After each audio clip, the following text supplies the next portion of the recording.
Hello my dear student, আমি তোমাদের Sujoy sir lesson planner চ্যানেলে তোমাদেরকে অনেক স্বাগত জানাই। আর আজকে আমাদের ক্লাস 10 এর আমরা হচ্ছে ভূগোল যেরকম পড়াচ্ছি, আগের দিন হয়েছে আমাদের প্রাকৃতিক ভূগোল, মানে বায়ুমণ্ডলের চ্যাপ্টার, বায়ু প্রবাহগুলো পড়াচ্ছিলাম। আজকে আমরা পড়বো আঞ্চলিক ভূগোল। আর আঞ্চলিক ভূগোলে আজকে আমাদের চ্যাপ্টার কিন্তু শিল্প, ভারতের শিল্প। ভারতের শিল্প আগের দিন কিন্তু একটা হয়ে যাচ্ছে, আজকে কিন্তু আমরা ভারতের শিল্প একটা পার্ট পড়বো। সেটা হচ্ছে আগের দিন হয়েছিল লৌহ ইস্পাত শিল্প, আজকে পড়বো বস্ত্র বয়ন শিল্প, ইঞ্জিনিয়ারিং শিল্প, পেট্রোরসায়ন শিল্প। ঠিক আছে, আমরা শুরু করছি আজকে আমাদের প্রথম পার্ট একক হচ্ছে বস্ত্র বয়ন শিল্প। ঠিক আছে, বস্ত্র বয়ন মানে আমরা বাংলা কথায় বলতে জামা প্যান্ট শিল্প। আর এই জামা প্যান্ট কোথা থেকে পাওয়া যায়, কি নিয়ে, এইটাই হচ্ছে শিল্প। ভারতের আগে একটু গল্পটা করে নিই। ভারতের সবচেয়ে প্রাচীন যদি বলো ইন্ডাস্ট্রি কোনটা বা শিল্প, সেটা হচ্ছে বস্ত্র বয়ন শিল্প। স্বাধীনতার অনেক আগে থেকে এই বস্ত্র বয়নের চল হয়েছে। মূলত ইংল্যান্ডে যখন শিল্প বিপ্লব হয়, এই বস্ত্র বয়নকে কেন্দ্র করেই হয়, মানে সুতো কল, সেখান থেকে জামা প্যান্ট সহ অন্যান্য জিনিস যেগুলো আমরা কাপড়ের যেগুলো ব্যবহার করি সেগুলো থেকে। আর এগুলো তৈরি হওয়ার আগেও আমাদের দেশে, এই ভারতবর্ষে প্রথম 1818 সালে হাওড়ার ঘুষুরিতে, ঘুষুরি, হাওড়ার ঘুষুরিতে বস্ত্র বয়ন প্রথম কারখানা তৈরি হয়, মানে জামা প্যান্টের কারখানা ওয়ান কাইন্ড অফ। এই প্রথম হাওড়ার ঘুষুরিতে তৈরি হয়েছিল 1818 সালে। ঠিক আছে, তার পরবর্তী, তার আগে ভারতবর্ষের মধ্যে মুর্শিদাবাদ, ঢাকার মসলিন, ঠিক আছে, তারপরে আমাদের সুরাট, মুসলিপত্তরাম, এই সমস্ত জায়গায় ছোট বড় তাঁত শিল্প, যেগুলো হ্যান্ডমেড তাঁতের কাপড়, এই সমস্ত জিনিসপত্র মাধ্যমে জামা প্যান্ট বা পোশাক পত্র তৈরি হতো কিন্তু। ঠিক আছে, কিন্তু 1818 সালে হাওড়ার ঘুষুরিতে প্রথম বস্ত্র বয়ন কল তৈরি হওয়ার পর পর কিন্তু ভারতবর্ষে কিন্তু এই বস্ত্র বয়ন শিল্পের জোয়ার আসে। এবং 1850-এর পর থেকেই বিশেষত পশ্চিম ভারত, গুজরাট,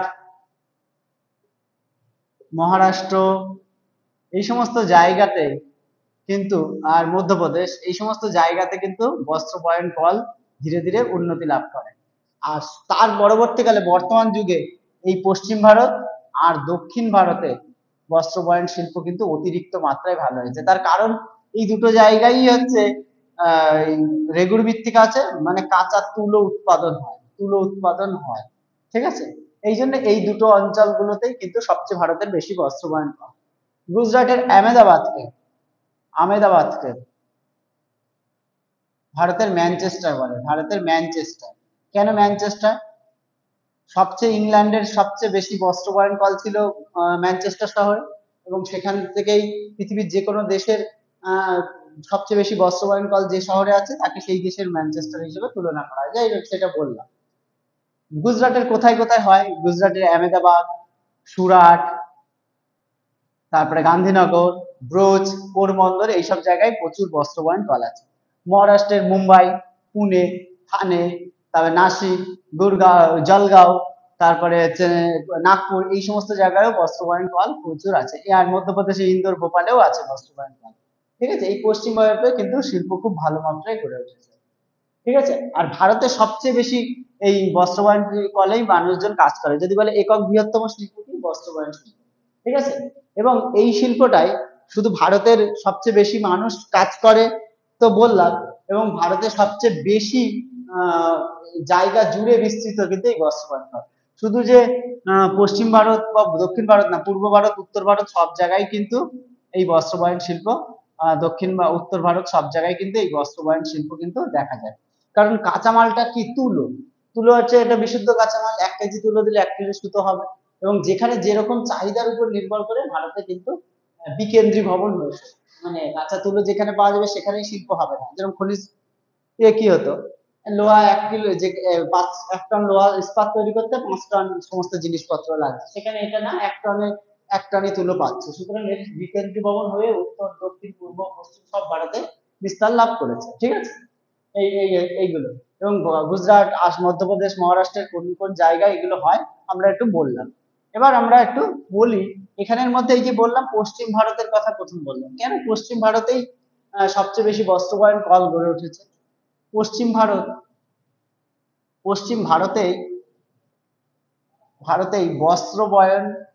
শিল্প বস্ত্র বয়ন শিল্প গড়ে ওঠার কারণ, এটা পরীক্ষায় দেয় কিন্তু, বয়ন শিল্প গড়ে ওঠার কারণ, এটা 5 নম্বরে দেয়, সেটা আমি বলে দিচ্ছি। যদি বলে বস্ত্র বয়ন শিল্প পশ্চিম ভারতেই কেন গড়ে উঠেছে, 1 নম্বর পয়েন্ট আমি যদি মনে করি, 1 নম্বর কাঁচা তুলো, কাঁচা মাল বা কাঁচা তুলো। বস্ত্র বয়নের জন্য যে পরিমাণ তুলো লাগে সেটা এই পশ্চিম ভারতের গুজরাট, মহারাষ্ট্র, ওই অঞ্চল জুড়ে, রেগুর মৃত্তিকা অঞ্চল বা গুজরাটের মালব্য মালভূমি অঞ্চল, এই জায়গায় যে মাটিগুলো আছে, আর মহারাষ্ট্রের ডেকান ট্রাপ অঞ্চলে যে মাটি আছে রেগুর মৃত্তিকা, এখানে প্রচুর কাঁচা তুলো তৈরি হয়, কাঁচা মাল এত তৈরি হয়, তার জন্য এখানে শিল্প তৈরি হয়েছে। 2 নম্বর, মানে কাঁচা তুলোর যোগান পাওয়া যায় একচুয়ালি। 2 নম্বর হচ্ছে, যদি আমরা মনে করি আর্দ্রতা, কারণ আর্দ্রতা না হলে সুতো পাক খায় না, আর্দ্রতা না হলে সুতো পাক খায় না, আর আর্দ্র জলবায়ু বলেই এই অঞ্চলে কিন্তু শিল্প। কেন আর্দ্র জলবায়ু? মহারাষ্ট্র আর গুজরাট দুটোই তো সমুদ্রের উপকূলে, আর্দ্রতা অবশ্যই থাকবে। এখানে খাম্বাত উপসাগর, এখানে কচ্ছ, খাম্বাত উপসাগর, কচ্ছ উপসাগর, এখানে হচ্ছে আরাবিয়ান সি, উপদ্বীপে এগুলো কিন্তু গড়ে উঠতে পারে, আর্দ্রতা অবশ্যই আছে। বিদ্যুৎ, কারণ কারখানা চালানোর জন্য বিদ্যুৎ চাই। বিদ্যুৎ আমি কিন্তু প্রাকৃতিক আর আঞ্চলিক ভাগ করলাম না, কারণগুলো বিদ্যুৎ। বিদ্যুৎ, মহারাষ্ট্র এবং গুজরাট অঞ্চল খুব বিদ্যুতে উন্নত, তারাপুর, কাকড়াপাড়া দুটো হচ্ছে পারমাণবিক কেন্দ্র আছে, আবার আরেকটা তৈরি হচ্ছে। তারপরে খোপালি, ভীমপুরি, এগুলোর হচ্ছে জলবিদ্যুৎ, কয়না জলবিদ্যুৎ কেন্দ্র আছে। এই যে জলবিদ্যুৎ, তাপবিদ্যুৎ, এই সমস্ত কেন্দ্রগুলো আছে, বিদ্যুতের যোগান অসম্ভব ব্যাপার না। মূলধন যোগান, কারণ মূলধন যদি বলি, কারণ কারখানা তৈরি করার জন্য তো টাকা পয়সা লাগবে। গুজরাট আর মহারাষ্ট্র অঞ্চলে পার্সি ব্যবসায়ী, আর এখানে গুজরাটি ব্যবসায়ী প্রচুর আছে। এছাড়াও বড় বড় শিল্প সংস্থার হেড অফিস হচ্ছে মুম্বাই, সেখানে তাহলে শিল্পপতিরা এখানে এই শিল্পে ইনভেস্ট করছে। তারপরে 5 নম্বর হচ্ছে শ্রমিক দরকার, অবশ্যই প্রচুর পরিমাণে শ্রমিক। শ্রমিক কোথায় পায়? গুজরাট মহারাষ্ট্র অঞ্চলে এমনি জনসংখ্যা প্রচুর, মহারাষ্ট্র তো সেকেন্ড ভারতের মধ্যে জনসংখ্যা। তাছাড়া মহারাষ্ট্র এবং গুজরাট অঞ্চলে এগ্রিকালচারটা কিন্তু অত ভালো না হওয়ার জন্য মহারাষ্ট্রের বিদর্ভ অঞ্চল থেকে সোলাপুর, কোলাপুর, তারপরে এখানে ব্রোচ, তারপরে রাজকোট প্রভৃতি অঞ্চল থেকে শ্রমিকরা ওই মানে কর্মসংস্থানের জন্য এই সমস্ত কলকারখানায়, বিশেষ করে এই বস্ত্র বয়ন কলে কারখানায় কাজ করে, এর জন্য শ্রমিকের কোনো অসুবিধা হয় না। ঠিক আছে। পরিবহন ব্যবস্থা, মহারাষ্ট্র গুজরাট অঞ্চল যেহেতু পরিবহন ব্যবস্থা, রেলপথ, সড়ক পথে সারা ভারতের সঙ্গে যুক্ত। এছাড়াও বন্দর, পরিবহনের মধ্যে আর একটা পরের আমি যদি বলি বন্দর, বন্দরও ভালো এখানে। কেন? কারণ গুজরাট এবং মহারাষ্ট্রের উপকূল কিন্তু বন্দর, মানে নবসেবা একটা বন্দর, মুম্বাই বন্দর, কান্ডালা বন্দর, পোর বন্দর, এই সমস্ত এত বন্দর থাকায় বিদেশ থেকে উন্নত মানের তুলো আনা নেওয়া, এছাড়া এখান থেকে মালপত্র তৈরি হলে বিদেশে পাঠানো, এগুলো সুবিধা আছে। এত কিছু কারণগুলোর জন্যই মহারাষ্ট্র এবং বা পশ্চিম ভারতে বস্ত্রবায়ন কল গড়ে উঠেছে। ঠিক আছে। পশ্চিম ভারতে বস্ত্রবায়ন কল কেন গড়ে উঠেছে, এটা একটা 5 নম্বরে কিন্তু আমাদের প্রশ্ন দিতেই পারে। ঠিক আছে। এবার পশ্চিম ভারতের ম্যানচেস্টার বা আমাদের ভারতের ম্যানচেস্টার আমি বললাম। এবার আমাদের এখানে পড়ার মধ্যে একটা জিনিস চলে আসে, উত্তর ভারতের, তো বললেন উত্তর ভারতে বস্ত্রবায়ন কল খুব ভালো উঠেছে। উত্তর ভারতের মধ্যে আহ কানপুর সবচেয়ে বেশি মাত্রায় হচ্ছে সুতো কল আছে বা বস্ত্র বয়ন কল আছে, তাই কানপুরকে উত্তর ভারতের ম্যানচেস্টার বলা হয়। উত্তর ভারতের ম্যানচেস্টার কানপুরকে। কানপুর কোথায়? উত্তরপ্রদেশে। ঠিক আছে। কানপুরকে উত্তর ভারতের ম্যানচেস্টার। আবার দক্ষিণ ভারতেও প্রচুর পরিমাণ বস্ত্র কল গড়ে উঠেছে। কোয়েম্বাটুরকে দক্ষিণ ভারতের ম্যানচেস্টার বলা হয়। ঠিক আছে। কোয়েম্বাটুর। আর আরেকটা জিনিস, দক্ষিণ ভারতের মধ্যে, ওই দক্ষিণ ভারতের ডেকান ট্রাপের অংশ বা মানে মালভূমি অঞ্চল বা রেগুর মৃত্তিকা আছে, ওখানে প্রচুর পরিমাণে কাঁচা তুলো পাওয়া যায় বলে দক্ষিণ ভারতের শিল্পকলা। তার মধ্যে তামিলনাড়ুতে সবচেয়ে বেশি পরিমাণ সুতোকল আছে, 1000-এর বেশি সুতোকলই আছে তামিলনাড়ু। তামিলনাড়ু বস্ত্র বয়নে কিন্তু উন্নত, তার মধ্যে কোয়েম্বাটুর সবচেয়ে বেশি, তাই কোয়েম্বাটুরকে দক্ষিণ ভারতে ম্যানচেস্টার বলা হয়। ঠিক আছে। এরকম ভাবে কিন্তু আমাদের বস্ত্র বয়ন শিল্প এবং বস্ত্র বয়ন কোথায় গড়ে উঠছে, কেন গড়ে উঠছে, সেটাগুলো বললাম। এবং কোনটা ইম্পর্টেন্ট, দক্ষিণ ভারত উত্তর ভারতের কেন গড়ে উঠছে বেশি, সেটা দেয় না খুব একটা, তার জন্য আমি ভারতের পশ্চিম ভারতে কেন গড়ে উঠেছে সেটাই পড়ালাম, আর দক্ষিণ ভারত উত্তর ভারতে কি পড়বে সেগুলো বললাম। এবার আমরা চলে আসব আমাদের পরের ইঞ্জিনিয়ারিং শিল্প। ইঞ্জিনিয়ারিং শিল্প কি? ইঞ্জিনিয়ারিং শিল্পের বাংলা কথা হচ্ছে পূর্ত শিল্প। হ্যাঁ, ইঞ্জিনিয়ারিং শিল্পের বাংলা কথা হচ্ছে পূর্ত শিল্প। কি এই জিনিসটা কি? ইঞ্জিনিয়ারিং শিল্প হচ্ছে, ধরো আমাদের যে ইস্পাত বা লোহা পাই বা অন্যান্য ধাতু পাই, সেই ধাতুর সাহায্যে অনেক ছোট ছোট জিনিসপত্র তৈরি করা, যেরকম কল কবজা, ছিটকিনি হোক, ঘড়ি হোক, বড় যন্ত্রপাতি হোক, যাই তৈরি করি তাকেই ইঞ্জিনিয়ারিং শিল্প বলে। মানে যে লোহা বা ধাতুগুলো পাচ্ছি আমরা, লোহা সহ অন্যান্য বা ইস্পাত সহ অন্যান্য ধাতু, সেই ধাতুর সাহায্যে কোনো কিছু তৈরি করা, যেগুলো যন্ত্র, মানে কল কবজা হতে পারে, মেশিন হতে পারে, কোনো লাইট হতে পারে কিছু, সেইগুলোকে বলা হয় হচ্ছে ইঞ্জিনিয়ারিং শিল্প বা পূর্ত শিল্প।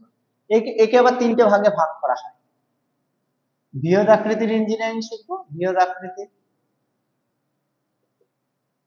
ক্ষুদ্র,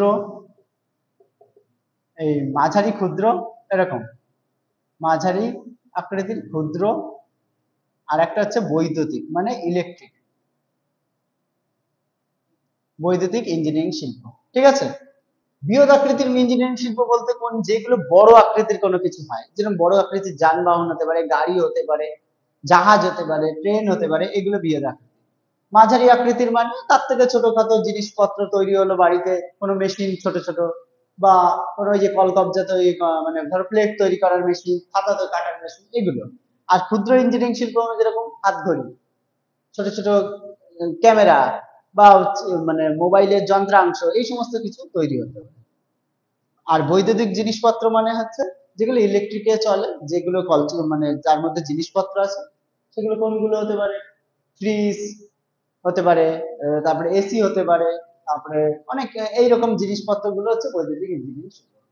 বৃহৎ আকৃতির ইঞ্জিনিয়ারিং শিল্প আমাদের একটু পড়ে নিতে হবে। বৃহৎ আকৃতির ইঞ্জিনিয়ারিং শিল্পের মধ্যে আমরা পরে কোনগুলোকে পড়ি? ধরো কথার কথা বলছি, জাহাজ নির্মাণ। আমি বলে নিই, জাহাজ নির্মাণ কোম্পানি কোথায়? আমাদের ভারতবর্ষে হচ্ছে সবচেয়ে বড় জাহাজ নির্মাণ করতে বিশাখাপত্তনম। হ্যাঁ, পরীক্ষায় কিন্তু এটা দেয়, বিশাখাপত্তনম। সঙ্গে জাহাজের পরে আমরা যদি যদি বলি পশ্চিমবঙ্গের কোথায়? গার্ডেন রিচ আছে, কোচিনে আছে ভারতে, গার্ডেন রিচের পশ্চিমবঙ্গের মধ্যে আছে। ঠিক আছে। জাহাজ হলে ট্রেন বা আইসিএফ বগি, ট্রেনের বগি, ট্রেন তৈরি বগি। চেন্নাইয়ে আছে পেরাম্বুরে আইসিএফ বগি, যেগুলো ইলেকট্রিক্যাল কোচ গুলো হয়, মানে ইন্টিগ্রাল কোচ ফ্যাক্টরি যেখানে আছে চেন্নাই। এছাড়া হচ্ছে কাপুরথালা পাঞ্জাবে। ইঞ্জিন তৈরি শিল্প, রেলওয়ে ইঞ্জিন, ইঞ্জিন কোথায় তৈরি হয়? ইঞ্জিন সবচেয়ে বড় ইঞ্জিনিয়ারিং ইঞ্জিন তৈরি হয় কোথায়? আমাদের চিত্তরঞ্জন, পশ্চিমবঙ্গের। এটা ইলেকট্রিক ইঞ্জিন। হ্যাঁ, চিত্তরঞ্জন ইলেকট্রিক ইঞ্জিন। আর বারাণসীতে আছে ডিজেল ইঞ্জিন। ট্রেনের চাকা তৈরি হয় কোথায়? ট্রেনের চাকা ব্যাঙ্গালোর। ঠিক আছে। বিমান শিল্প, বিমান পোত মানে বিমান মানে প্লেন তৈরি কোথায় আছে? ব্যাঙ্গালোর, নাসিক, সমস্ত জায়গায় আছে। তারপর কোরাপুট, এই সমস্ত জায়গায় বিমান পোত আছে। এছাড়া যদি বলে গাড়ি শিল্প, সেই গাড়ি শিল্পটা আমরা পরে বলছি। গাড়ি শিল্পটা অটোমোবাইল ইন্ডাস্ট্রির মধ্যে পড়বো, সেইগুলোও কিন্তু বৃহৎ আকৃতির শিল্পের মধ্যে পড়ে, আমরা পরে পড়বো। ঠিক আছে। তাহলে আমাদের ইঞ্জিনিয়ারিং শিল্প কোনগুলো বড় কোনগুলো ছোট, এগুলো আমাদের পড়ে নিতে হবে। ঠিক আছে। এগুলো আমরা গেলাম। এবার আমরা চলে আসবো আমাদের পরবর্তী শিল্প, সেটা হচ্ছে পেট্রো রসায়ন শিল্প বা পেট্রোকেমিক্যাল ইন্ডাস্ট্রি। পেট্রো রসায়ন ইন্ডাস্ট্রি কি জিনিসটা কি? আমরা যে মাটির তলার থেকে বা খনিজ সম্পদ হিসেবে যে তেল পাই বা গ্যাস পাই, সেই তেলগুলো পরিশোধন করার পর যেটা পাওয়া যায়, পরিশোধন করার পর ন্যাপথা পাওয়া যায়, ন্যাপথা, ইথিলিন, এই সমস্ত কিছু পাওয়া যায়, মিথেন। এই এর মাধ্যমে, এই ন্যাপথার মাধ্যমে যেগুলো জিনিসপত্রগুলো বা আবার প্রসেসিং করে যে জিনিসপত্রগুলো তৈরি হয়, সেই সেই জিনিস, সেইটা যেখানে তৈরি হয় বা যে ইন্ডাস্ট্রির মাধ্যমে, সেটাই হচ্ছে পেট্রোকেমিক্যাল ইন্ডাস্ট্রি। এই পেট্রোকেমিক্যাল ইন্ডাস্ট্রি কি কি তৈরি হয়? উপজাত দ্রব্য, ন্যাপথার থেকেই বা উপজাত দ্রব্য কি কি তৈরি হয়, এটা অনেক সময় দেয়। পেট্রোকেমিক্যাল ইন্ডাস্ট্রি কি কি তৈরি হয়? উপজাত দ্রব্য। উপজাত দ্রব্য কি কি? পলিথিন, পলিমার মানে পিভিসি পাইপ হতে পারে, ডিটারজেন্ট হতে পারে, সাবান হতে পারে, বডি স্প্রে মানে সেন্ট হতে পারে, সুগন্ধি জিনিসপত্র হতে পারে, তারপরে নাইলন হতে পারে, কৃত্রিম রেয়ন হতে পারে, তারপরে যে আমরা এখন বিভিন্ন আকৃতির সুতোগুলো হতে পারে। এইগুলো রাবার হতে পারে, কৃত্রিম রাবার, এগুলো কিন্তু সব উপজাত দ্রব্য, মানে পেট্রোকেমিক্যাল ইন্ডাস্ট্রির উপজাত দ্রব্য। ঠিক আছে, পেট্রোকেমিক্যাল ইন্ডাস্ট্রিকে এখন আধুনিক শিল্প মানে ভারতবর্ষে শুরু হয়েছে। আগে একটু ইতিহাসটা বলে নিই। 1966 সালে ভারতবর্ষের মুম্বাইতে তারাপুরে প্রথম পেট্রো রাসায়নিক ইন্ডাস্ট্রি শুরু হয়েছিল। হ্যাঁ, এই তারাপুর বলছি, ট্রম্বেতে প্রথম। ঠিক আছে, এই ট্রম্বে বা মহারাষ্ট্রে মুম্বাইতে এগুলো সে শুরু হয়েছিল প্রথম পেট্রো রাসায়নিক ইন্ডাস্ট্রি। কিন্তু পেট্রো রাসায়নিক ইন্ডাস্ট্রি এখন দিনকে দিন ফুলে ফেপে উঠছে। মানে 1966 নতুন একটা শিল্প, সেটাই মানুষ এত পরিমাণ ব্যবহার করছে, মানে মানুষের ডিমান্ড এত বেশি।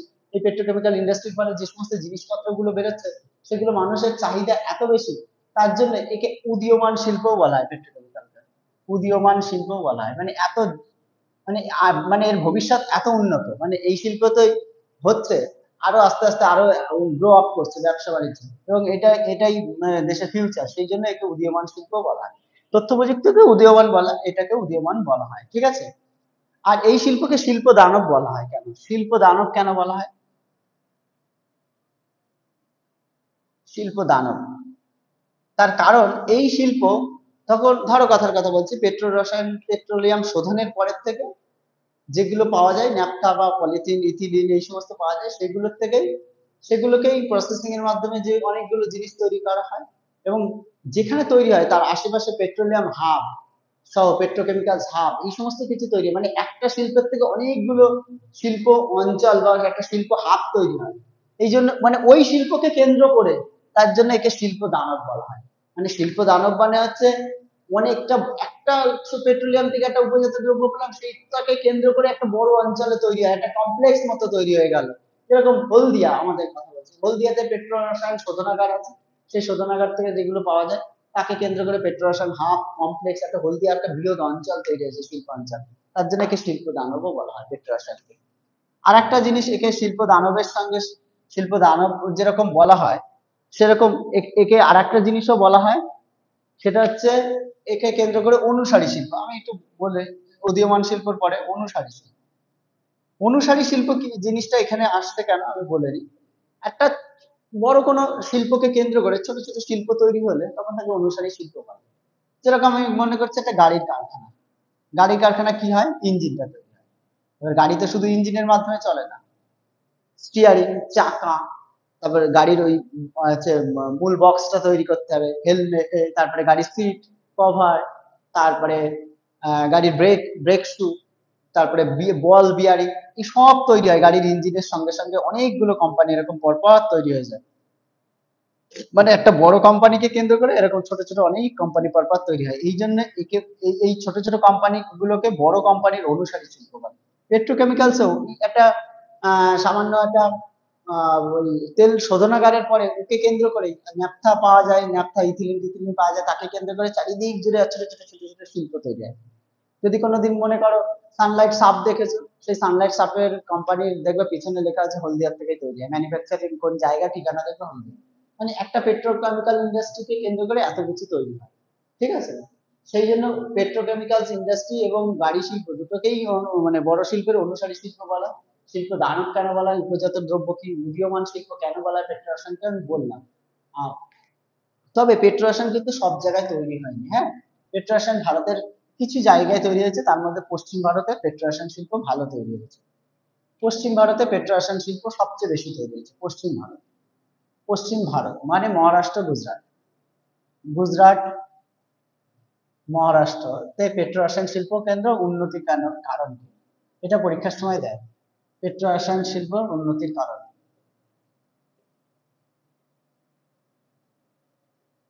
শিল্প উন্নতির কারণ সবার প্রথমে বলি, এটা একটা 5 নম্বরের প্রশ্ন দেয় পরীক্ষায়।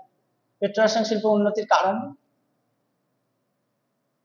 মহারাষ্ট্র এবং গুজরাট অঞ্চলে জামনগর পৃথিবীর এখন সবচেয়ে বড় হচ্ছে কোম্পানি, জামনগর রিলায়েন্সের যেটা, হাজিয়া। হ্যাঁ, আবার মহারাষ্ট্রের ট্রম্বে,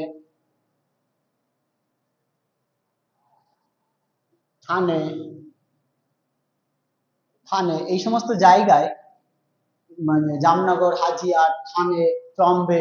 ঠিক আছে, তারপরে হচ্ছে ভাদোদারা, বরোদা, গুজরাটের বরোদা, এরকম 5-6টা কোম্পানি ওই গুজরাট আর মহারাষ্ট্র অঞ্চলেই তৈরি হয়েছে। আর ভারতের আর কোথাও তৈরি হয়নি। পশ্চিমবঙ্গের তৈরি হয়েছে কোথায়? হলদিয়া। পশ্চিমবঙ্গের মধ্যে হলদিয়া একটাই। আর আছে আসামে আছে বঙ্গাইগাঁও আসামে। নর্থ ইস্টে এই একটাই কোম্পানি, হলদিয়া পূর্ব ভারতে একটা, মানে আমাদের পূর্ব ভারত মানে পশ্চিমবঙ্গের একটা। পশ্চিম ভারতেই কেন উন্নতি হয়েছে? তার প্রধান কারণ হচ্ছে কাঁচামাল। ভারতের যা তেল পাওয়া যায় তার ম্যাক্সিমাম 50% তেল বেশি, 50%-এর বেশি তেল পাওয়া যায় গুজরাট মহারাষ্ট্র ওই অঞ্চল থেকে। কিন্তু মহারাষ্ট্রের বোম্বে হাই, গুজরাটের আলিয়াবাসী অঞ্চল থেকে তেল পাওয়া যায়। এই যে খনিজ তেল পাওয়া যায় এগুলোকেই এখানে শোধন করা হয় এই অঞ্চলে। শোধন করে সেখান থেকে যে কাঁচামাল প্রাপ্ত হয় সেগুলোর থেকে আমাদের পেট্রোকেমিক্যাল ইন্ডাস্ট্রি চলে যায়। কিন্তু অন্যান্য রাজ্যে এরকম তেল পাওয়া যায় না। এবার যদি বলো হলদিয়া স্যার কোথা থেকে তেল পাওয়া যায়, হলদিয়া তেল পাওয়া যায় আমদানি করা হয় তেল, ঠিক আছে। এছাড়াও যেহেতু গুজরাট অঞ্চলে প্রচুর বন্দর টন্দর আছে, সেখান থেকে বিভিন্ন মানে জায়গার থেকে, বিভিন্ন দেশ থেকে খনিজ তেল, অপরিশোধিত খনিজ তেল গুজরাট মহারাষ্ট্র অঞ্চলে আমদানি হয়ে এখানে বড় পেট্রোকেমিক্যাল ইন্ডাস্ট্রি তৈরি হচ্ছে। এটা হচ্ছে মূলধন লাগে, মূলধন লাগবেই লাগবে, কারণ গুজরাট এবং মহারাষ্ট্র অঞ্চলে রিলায়েন্স হোক, আদানি হোক, বা ভারতের বড় বড় শিল্পপতি বা উদ্যোগপতি বা ব্যাংকের হেড অফিস, সমস্ত কিছু এখানে আছে মুম্বাই অঞ্চলে। এবং গুজরাটে আছে শিল্পপতিরা, এরা ইনভেস্ট করে এখানে, বিশেষ করে এই যে জামনগর রিলায়েন্স কোম্পানি ইনভেস্ট করেছে, ঠিক আছে। তাদের ইনভেস্টে এই জায়গাটায় কিন্তু শিল্প তৈরি হয়েছে। ডিমান্ড আছে, চাহিদা, চাহিদা না থাকলে তো কারখানা তৈরি করে লাভ নেই না। গুজরাট মহারাষ্ট্র অঞ্চল মিলিয়ে তো প্রায় 20 কোটি লোক। এই যে এত লোক, এর এত মানুষ এই কোম্পানির মাধ্যমে উপকৃত হতে পারে, বা কোম্পানির মাধ্যমে যে প্রোডাক্ট পায় সেগুলো ব্যবহার করতে পারে, এই একটা ডিমান্ড। তারপরে বন্দর সুবিধা বললাম, বন্দর আছে এখানে প্রচুর। আর বন্দরগুলো কি? পশ্চিম ভারতের সব আরব সাগরের উপকূলে বন্দর। মহারাষ্ট্রের নবসেবা, মুম্বাই বন্দর, জওহরলাল নেহরু যে পোর্ট, পোর বন্দর, কান্ডালা, এই সমস্ত পোর্ট মাধ্যমে বিদেশ থেকে, মানে অ্যারাবিয়ান কান্ট্রি গুলোতে যে অপরিশোধিত তেল বা রাশিয়াতে অপরিশোধিত তেল এখানে আসে, এবং এখানে এসে ওখানেই পরিশোধনের ব্যবস্থা হয়। সেই জন্য একটা সুবিধা আছে। তাছাড়া বিদ্যুৎ, আহ, বিদ্যুৎ না হলে তো হবে না। তারাপুর, কাকড়াপাড়ার পারমাণবিক কেন্দ্র আছে। তাছাড়া আমাদের কি বলে নাম, ওখানে খোপালি, তারপরে ভীমপুরি, কয়রা, এসবের জলবিদ্যুৎ কেন্দ্র আছে, তার জন্য সুবিধা আছে। এই যে এত কিছু কারণে, এছাড়াও একটা বড় কর্মসংস্থানের জায়গা, শ্রমিক লাগে। ওই যে বললাম গুজরাটের একটা পাস, এবং এই চাষবাস হয় না, মহারাষ্ট্রের বিদর্ভ অঞ্চলে চাষবাস হয় না। এবার চাষবাস না হলে ওখানকার মানুষের কর্মসংস্থানের জন্য তারা দলে দলে এই শহর অঞ্চলগুলোতে, এই সমস্ত কারখানাগুলোতে শ্রমিকের হিসেবে কাজ করতে চলে আসে, ঠিক আছে। এই কারণের জন্য পশ্চিম ভারতে কিন্তু রেশন শিল্প কিন্তু ভালো পরিমাণে গড়ে উঠেছে, ঠিক আছে। তাহলে আমরা আজকে পড়লাম হচ্ছে ভারতের বস্ত্রায়ন, ইঞ্জিনিয়ারিং, পেট্রোশন, ঠিক আছে। এই কটাই আমাদের আজকে চ্যাপ্টার ছিল, ঠিক আছে। পরের দিন আবার পুরো ইন্ডাস্ট্রি মানে শিল্পটা শেষ করে দেবো, তারপর পরের দিন তো আমাদের বায়ুমণ্ডলের আরেকটু বাকি আছে, সেগুলো পড়ে দেবো, ঠিক আছে। আজকের মতো এখানেই থাকলো। থ্যাংক ইউ তোমাদের।